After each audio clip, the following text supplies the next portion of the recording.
Hola a todos y bienvenidos. Hoy nos metemos de lleno en un análisis muy detallado de cómo el estudio de datos, tanto los números puros y duros como la geografía, puede arrojar luz sobre un problema social enorme y, sobre todo, mostrarnos un camino hacia una solución real y concreta. Vamos a sumergirnos en la pobreza en Colombia. Para empezar, tenemos que hacernos una idea de la escala del problema. En 2024, unos 16,5 millones de personas en Colombia vivían en situación de pobreza monetaria. Es una cifra que marea, ¿verdad? Es casi un tercio de la población total del país. Pero un número, por muy grande que sea, nunca cuenta toda la historia. Y aquí es donde la cosa se pone interesante. Esa es la pregunta clave. ¿Cómo pasamos de esa cifra nacional tan abrumadora a entender de verdad dónde se concentra el problema y por qué? Bueno, pues es justo aquí donde los datos empiezan a dibujarnos una imagen muchísimo más clara. Vale, primera parada, un retrato de la pobreza. Antes de empezar a interpretar mapas y gráficos, es súper importante que todos tengamos claro de qué hablamos exactamente cuando decimos pobreza en este contexto. La fuente oficial, que es el DANE de Colombia, lo define con un umbral muy específico. Si una persona ingresa menos de 460.198 pesos al mes, se considera que está en esta situación.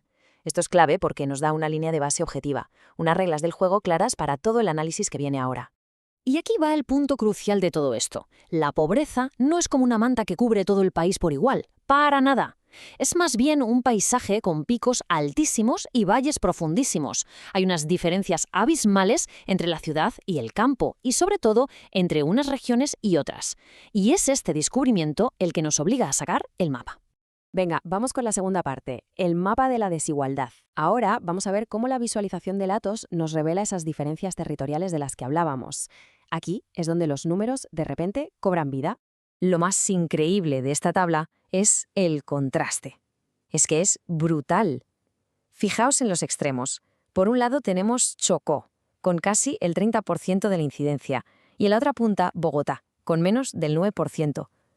La tabla ya nos está gritando, literalmente, que el problema tiene epicentros muy claros. Y si la tabla nos lo gritaba, este gráfico de tarta ya nos lo pone delante de los ojos de una forma que es imposible de ignorar. Es súper visual, ¿a que sí? Se ve al instante como Chocó, La Guajira y Sucre se llevan el trozo más grande del pastel. Es la misma información, sí, pero presentada de una forma que te obliga a ver dónde está el meollo del asunto. Y aquí llegamos a la joya de la corona del análisis numérico, el mapa de calor. Esta es sin duda la herramienta más potente para entender la geografía de la desigualdad.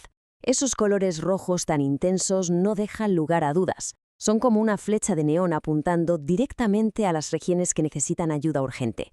Este mapa no solo nos dice dónde, nos grita aquí.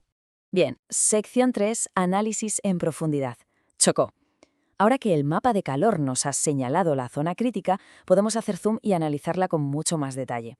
Vamos a centrarnos en la región del Chocó y vamos a aplicar un enfoque un poco diferente, más geométrico, para entender la realidad física del lugar. Aquí vemos la conexión clarísima. A la izquierda, el mapa de calor que nos ha traído hasta aquí. A la derecha, un mapa mucho más cercano del territorio. Ahora, el problema ya no es un porcentaje en una tabla, se convierte en un lugar real, con su geografía, sus ríos, sus distancias. Para entender la magnitud del reto necesitamos medidas. El área que estamos analizando es de 4.000 kilómetros cuadrados, con un perímetro de 260 kilómetros. Son números grandes, sí, pero ¿qué significan en la práctica? ¿Cómo nos imaginamos eso?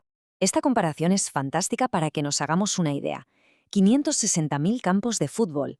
De repente, esos 4.000 kilómetros cuadrados se vuelven algo que podemos visualizar. Es una extensión de terreno gigantesca y entender esto es fundamental para comprender los desafíos logísticos que existen allí. Y aquí es donde la geografía complica todavía más el problema económico. No se trata solo de que falten ingresos, se trata de que la población está muy dispersa en un territorio enorme y de difícil acceso, lo que hace que llegar a servicios básicos como un hospital sea una auténtica odisea. La propia geografía se convierte en una barrera. Bueno, pues después de este análisis tan exhaustivo, la investigación nos lleva a una propuesta. Y lo más interesante es que no es una solución genérica, sino una diseñada medida específicamente para la escala y las características del territorio que acabamos de estudiar. Esto no es una idea en el aire, es un proyecto súper concreto. Lo que estamos viendo es el plano técnico de un centro de acopio y transformación. Fijaos en el nivel de detalle. Esto es una solución pensada y diseñada hasta el último metro cuadrado. Y el diseño responde a necesidades muy reales. De los 80 metros cuadrados, la mitad es para procesar productos, ¿vale? Pero lo que es realmente crucial es ese 12,5% para refrigeración. En una región donde se pierde hasta un 30% de los productos porque se estropean, este pequeño espacio puede tener un impacto económico gigante. Esta diapositiva lo conecta todo. Cada problema que hemos identificado en el análisis tiene una respuesta directa en el diseño del centro. La pérdida de productos se combate con refrigeración. El acceso difícil se soluciona con una ubicación estratégica cerca del río, que es la principal autopista de la zona. La economía vulnerable se ataca mejorando la calidad y el valor de los productos locales. ¡Pum, pum, pum! Problema y solución. Y por último, el presupuesto. El coste total estimado del proyecto es de poco más de 15 millones de pesos colombianos. Esta cifra demuestra que no estamos hablando de una mega inversión inalcanzable, sino de una intervención muy focalizada, realista y, sobre todo, viable. Y así llegamos al final de este recorrido, que resume a la perfección el viaje completo que hemos hecho, desde el dato abstracto hasta la solución tangible. Esta imagen es el resumen perfecto de todo el proceso. A la izquierda, el análisis de datos, que nos permitió identificar con una precisión casi quirúrgica el epicentro del problema. Y a la derecha, la solución tangible, diseñada a medida para responder a esa realidad.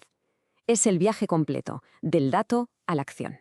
La gran lección de todo esto es que cuando integramos diferentes tipos de análisis, en este caso los números y la geografía, nuestra capacidad para resolver problemas se multiplica.